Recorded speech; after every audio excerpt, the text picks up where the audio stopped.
A reading from Indian Life and Indian History by an Indian author, embracing the traditions of the North American Indians regarding themselves, particularly of that most important of all the tribes, the Ojibways, by the celebrated Kahgegagahbowh, chief of the Ojibwe Nation, known also by the English name of George Copway, 1860. The Legend of the Two Cousins. There lived among the hills of the north two most intimate friends, who had appeared to have loved each other from the years of their earliest childhood. In summer, they lived by a beautiful lake. In autumn, on the banks of a noble river. In personal appearance, they were very near alike. They were of the same age and stature. In their early days, a good old Indian woman attended to their wants and cared for their wigwams. Together they strolled among the green woods and shared the results of their ramblings. Years filtered by. Manhood came when they used large bows and arrows. One day, the old lady took them by her side and told them that the nation to which they belonged held a fast, and that she wanted them to fast so that they might become great hunters. And they did fast. As spring advanced, they killed a great many wild ducks, and kept the old woman of the wigwam busy in taking care of their game. In the later part of the year, they killed a great number of beaver, with the furs of which they clothed their grandmother and themselves. In their journey one day, they made an agreement to this effect, that if the gods should make known any manifest favor to the one, he should inform the other. In the fall, they were far from the rivers, but yet moved towards the north, where they knew the bears most resorted. During that winter, they killed a great many, as also during the ensuing march. At the close of one of their hunting expeditions, they turned their feet towards home, at which they arrived at a late hour. As they approached, they heard the sound of several voices behind that of their grandmother. They listened, and discovered that strangers were in their wigwam.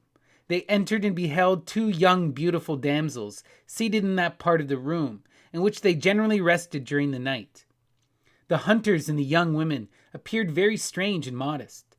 At length, the old lady said to the young men, "Nu took, my children, I have called these two young women from the south, that they may aid me in taking care of all the meat and venison you may bring home. For I am getting old and weak, and cannot do as much as I used to. I have put them by your sides, that they may be your companions." When the last words were spoken, they looked upon each other and soon left, to wander by themselves in the forest. They there consulted together as to whether they should comply with her request. One said he should leave the wigwam. The other said that if he left, there would be no one to supply their aged grandmother, and they finally agreed to remain in the wigwam and pay no regard to the newcomers. They slept side by side every night, and agreed that if either should wish to love one of the young strangers, he would inform the other, and that they would then separate forever.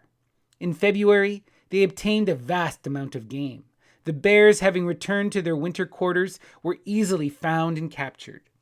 It was observed that one of the young men gazed very intently at one of the strangers, and the next morning as they went out, he asked the other whether he did not begin to love the young damsel, who sat on his side of the birchen fire.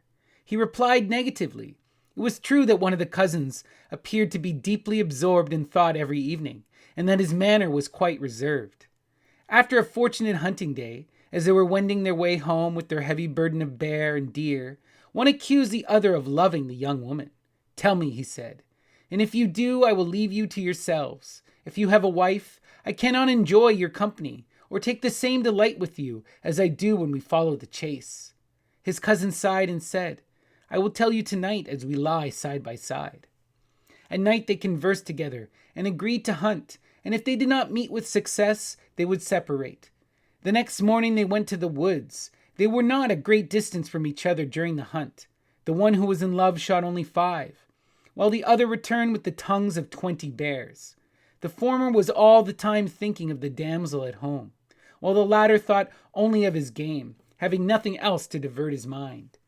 On their return, the lucky man informed the grandmother that he should leave the next morning, and that what he should kill on the morrow must be searched after, as he should not return to tell them where he had killed the game.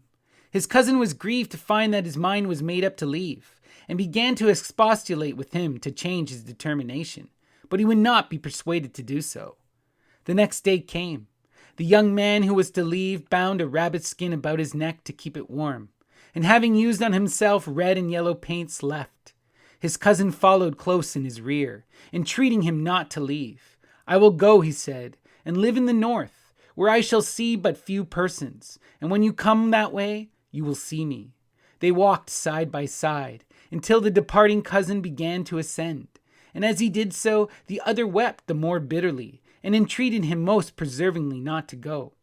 The cousin ascended to the skies, and is seen in the north, Kaiway Dennamong, North Star, still hunting the bear, while the other wept himself to naught before he could arrive home, and now he answers and mocks everybody. He lives in the craggy rocks, deep woods, and his name is Bawe Sewe, Echo. The young maidens lived for a long time in the south, under ambrosial bowers, awaiting the return of their lovers, until one fell in love with another, and the other is waiting for the return of her lover, where she looks as clear as the morning roses, newly washed in dew.